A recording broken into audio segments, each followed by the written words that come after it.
तो आसन साथ लेकर के जाना, राशन साथ लेकर के जाना। राम जी ने कहा लंका के राजा ने मुझे निमंत्रण नहीं दिया है, बिना निमंत्रण के जाए, इसलिए आसन साथ लेकर के चलो। तो उन्हीं बिछा दिया और उस आसन को लंका के सुबह से लखनलाल जी ने बिछा दिया। तो वो क्या है? पट छाया यहाँ सुबह सेल रघुबीरा, उतरे सेन सहित अति धीरा, तापर रुचिल मृदुल मृद छाला। तो राम जी को लंका में जिस आसन पर बैठते हैं उस आसन का नाम है चंचल मन का आसन। अयोध्या का सिंहासन, मिथिला का बरासन, चित्रकूट का कुशासन और लंका के चंचल मन का, ये चार आसन राम के जीवन में आता है। और तब अंत में जाकर राजा राम अयोध्या के सिंहासन पर बैठते हैं।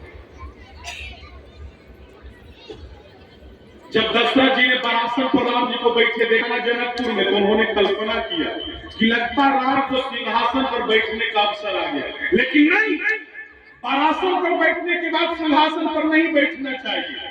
क्योंकि हे दशरथ जी, यदि अयोध्या के राजा राम बन गए ना तो अनर्थ हो जाएगा।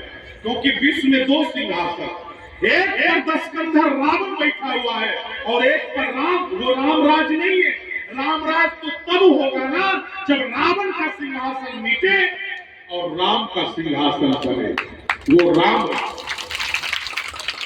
इसलिए राम जी नहीं बैठते। कौन बैठता है? महाराज दशरथ। विश्व में दो सिंहासन, एक पर दशकंधर और एक पर दशरथ।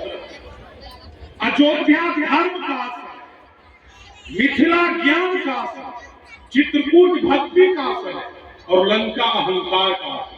जब लंका में बैठ गए ना आसन पर राम जी, तो गोस्वामी जी ने क्या लिखा?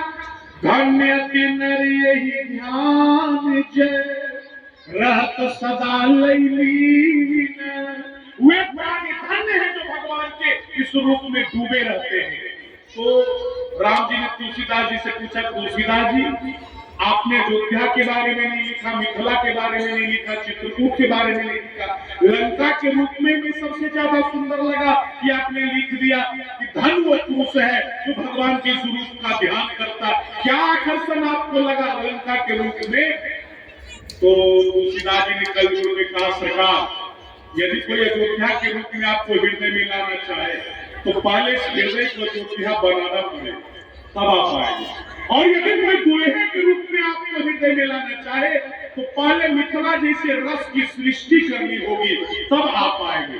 और यदि कोई आपको चित्रकूट के रूप में हृदय में लाना चाहे तो इस चित्त को चित्रकूट जैसा अचल बनाना होगा, तब आप आएंगे। और जब मैंने सुना कि आप लंका में भी चले आते हैं तो मैं प्रसन्न हो गया, क्योंकि मुझे लगा लंका बनाने की जरूरत नहीं है। अरे लंका तो हमेशा हर जगह बनी और बनाई रहती है। इसीलिए मैंने लिखा कि धन से नर यही ध्यान जे रात सदा लेनी। वे प्राणी धन्य है जो भगवान के स्वरूप में डूबे। दशरथ राज के साथ दशरथ राज तो चल सकता है, लेकिन राम राज नहीं चल सकता। इसीलिए राम राजा बनने से पहले दूसरे को सिंहासन पर बैठाया, और राजा राम जिसे सिंहासन पर बैठाया वो कौन है? विभीषण। वो कौन है? सुग्रीव। और तब राजा राम अंत में जाकर के अयोध्या के आसन पर बैठते। इसीलिए संतों ने कहा, भक्तों ने कहा कि हे राम जी, मैंने सुना है ये हृदय आपका निवास स्थान है, लेकिन उसमें आकर के चोरों ने डेरा डाल दिया है। मम हृदय भवन प्रभु तोरा, लेकिन कहां बसे आए बहुत चोरा।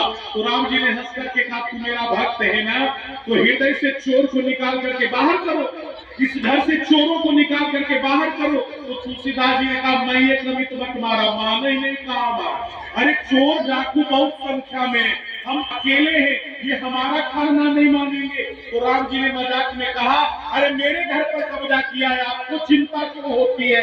तो तुलसीदास जी ने कहा, इसलिए चिंता होती है कि कहीं दुनिया में आपका अपजस न फैल जाए, लोग ये न कहना शुरू कर दे कि राम जी के घरों पर चोर डकैतों ने कब्जा कर लिया और राम जी अपने घरों से चोर डकैतों को बाहर नहीं निकाल सके। इसलिए मुझे आपकी चिंता होता। देखिए, राम जी ने माता कौशल्या से कहा, मां पिता दिन्हा मोहि कानन राज। केवल सिंहासन पर ही राजा बैठता है। राम जी ने कहा, पिताजी ने हम दोनों भाइयों में राज का बंटवारा कर दिया है, अयोध्या का राज भरत को और जंगल का राज मुझे। तो कौशल्या अम्मा कहती है, बेटा राम ये बताओ, जंगल में भी कोई राज्य होता है क्या? राजा जंगल में रहा करता है? तो राम जी कहते हैं, मां वही भूल जो आज तक होती रही ना, पहली बार उस भूल को पिता दशरथ ने संभालने की चेष्टा की। मैं यदि अयोध्या के सिंहासन पर बैठ जाता तो मैं शोभा की वस्तु बन जाता, लेकिन मेरी आवश्यकता सिंहासन पर नहीं, मेरी आवश्यकता तो जंगलों में है। और कौशल्या माँ कहती, तो ठीक है राम, तुम जंगल चले जाओ, लेकिन मैं अपने पुत्र वधु सीता को जंगल जाने नहीं दूंगी, क्योंकि सीता तो अमृत की जरी है और जंगल विष की वाटिका है। कौशल्या माँ कहती है, विष वाटिका की सोहलता, जंगल विष की वाटिका है और सीता अमृत की जरी है, तो मैं सीता को जंगल जाने नहीं दूंगी। और सीता माता सुन रही है। कौशल्या माता कहती है कि हे राम, मैंने आज तक अपने पुत्र वधु सीता को अयोध्या में कभी भी कठोर भूमि पर पैर रखने नहीं दिया।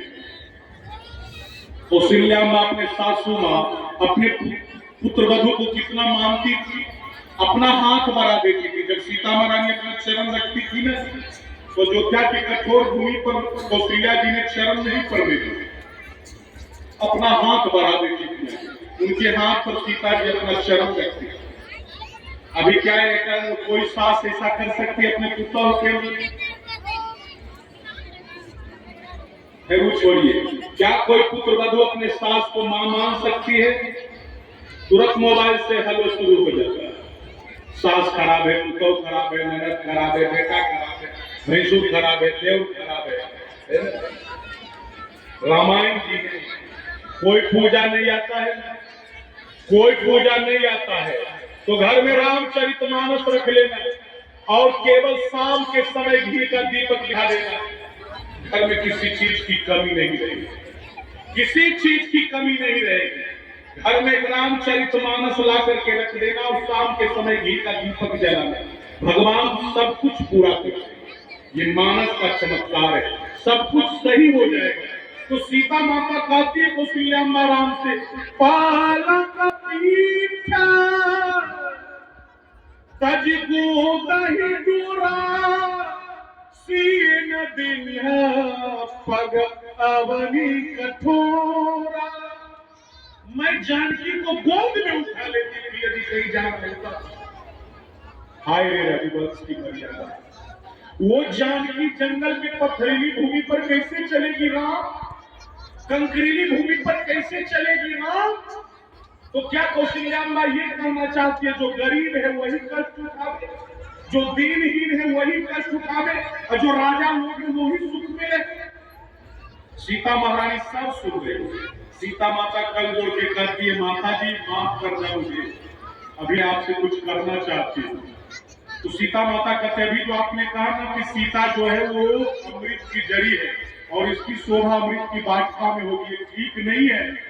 अरे विष की वाटिका में अमृत की जड़ी की आवश्यकता है। जहाँ पर अमृत की वाटिका है वहां पर अमृत की जड़ी तो शोभा की वस्तु बन करके रह जाए, लेकिन जहाँ पर विष की वाटिका है वहां पर विष की ज्वाला निकलेगी और उस ज्वाला को कम करने के लिए वहां पर अमृत की जड़ी की आवश्यकता होगी। इसलिए हे माता, मेरी आवश्यकता अयोध्या में नहीं, राम सीता दोनों इस शब्द का अनुभव करते हैं।